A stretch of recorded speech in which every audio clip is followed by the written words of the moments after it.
Hey, what's up, y'all? This is The Couch. I'm super excited. This is a new episode, new season. Really, really excited. We have some celebrity stars on my couch. My guy right here, Craig from ATL.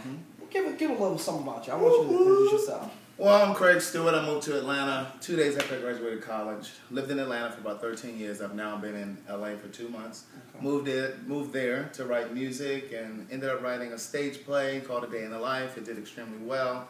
So I moved here to basically take it to the next level. I want to take the show on a national tour. All right, that's what's up. We got our boy Craig in the house. And we also have Mr. Sir Tony, fabulous hair and makeup artist, singer, extraordinary, does it all. So you know we are here to talk about this BET Awards, and everybody's been waiting, so we're just going to jump right on in. So because Craig and Sir Tony Sir Tony's not necessarily new to the couch, but this is a new energy, so you guys get to vote and say who we should keep on this couch and who we should. So let's talk about this BET Awards. Did we like it? I personally thought it was tragic. Okay. What is it? I don't know. I'm confused. Pretty much like the show. And so, you know, and the thing of it is, though, I think what threw it off completely is that I think the production level of BET being put on in LA, I think a lot of times we have a lot of stars here, not a lot of production people who know the business. And so because it wasn't ran properly, it's sort of look raggedy. You know, for me, like, I thought it was great. I'm a huge Mary fan. Like, Mary is a huge fan. I'm a huge fan of Mary.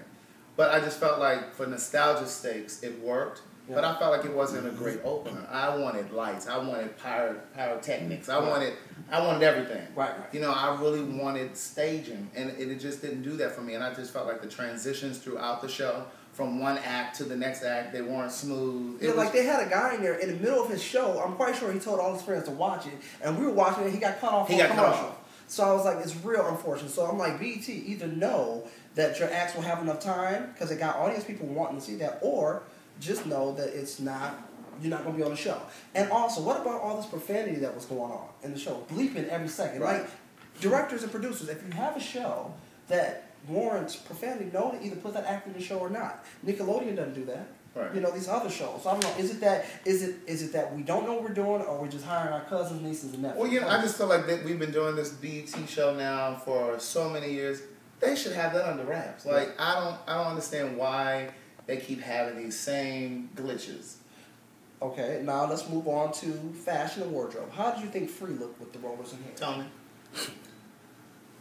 He's still in shock. I'm still in shock. Well, I'm just realizing we're talking about BET Award. I thought it was a Source Award.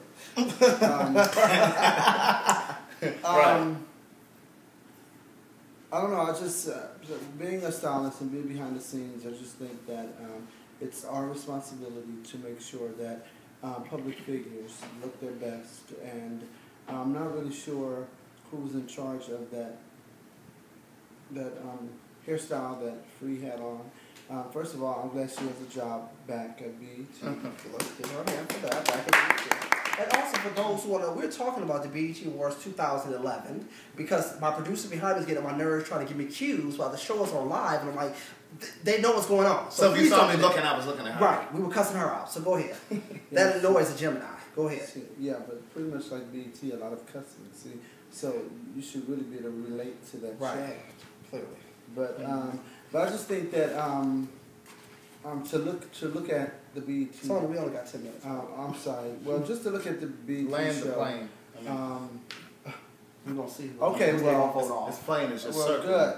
You can vote me off. I'm not being paid. I'm not that are not being paid. Shade. Now, go ahead. But as far as style and stuff like that, one thing. Oh, wait.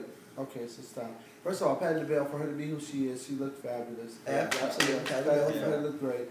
Now, I'm not really. I just think that Patti, her being the icon that she is, she deserved more of a tribute. Yeah, like the CeeLo thing was borderline. It was cute and campy, mockery, but he did have a voice. I was shocked. But I mean, but like, where were these people? They couldn't find Rochelle Farrell or Lattice or Vesta is right here in LA. She could have easily been called. Didn't have anything to do with that. And I'm quite sure the check would have been, she would have loved it. Right. And Vesta has a new single, by the way. Go out and get it. It's called Dedicated.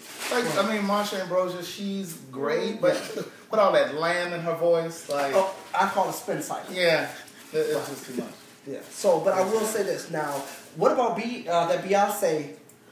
They piped in from London. She gagged the girls. Let me tell you, I know some homosexuals that were at home upset because Beyonce was not there. Right. Now, I should have told you that if she was not in that lineup showing her gown during the lineup, I already knew from the gate that she was not going to be there. Because nobody showed her dress, nobody talked to her. And you know that's how BET would have got those ratings. So that's how I knew from the gate. Also, let's talk about the outfit that the host had on. The zebra print, new flesh tone dress. This is the host of 106 in Park. What's her name?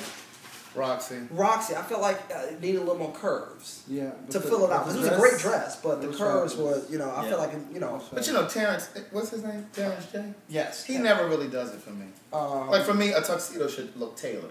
Okay. And it looked like he had on a jogging suit. Now, I will say, Kevin Hart, did you guys like his hosting? I thought that was... Kevin Hart was decent. Kevin Hart did. Kevin Hart did decent. And I also love the fact that he chose to keep it real and really, really point out some things. Right. About old boy with his chest out. That was done jokingly, right. but it really made a lot of sense. Yes. Alicia Keys was a mess. Like, that hairdo, the bedhead is so... Right. I appreciate her as an artist, as a writer, because she gets it. Yeah. Like, she tells stories and da-da-da. And a composer. And a pianist. But her voice does nothing for me. It does nothing for me. And it's like she's singing at the end of her range, like at any moment. Like it's always straight. Yeah, it's like okay. But now I will say Lettucey was a breakout star. Lettucey was good. I'm ready for her to change her hair, but I love her. Yeah, and I will say the song she did by Tina Marie, she had better classics, so she can blow on than that last one. That I was like, they could have chosen a better Tina Marie. The show overall just felt disjointed. Yes. And then even with the production value, as an artist, were up there on the opening mics, you kept seeing people behind them filming with camera phones. It's like they didn't leave mystery to how the production in and out was going on. So it felt very There's wrong. just a whole bunch of things that you look at being a creator.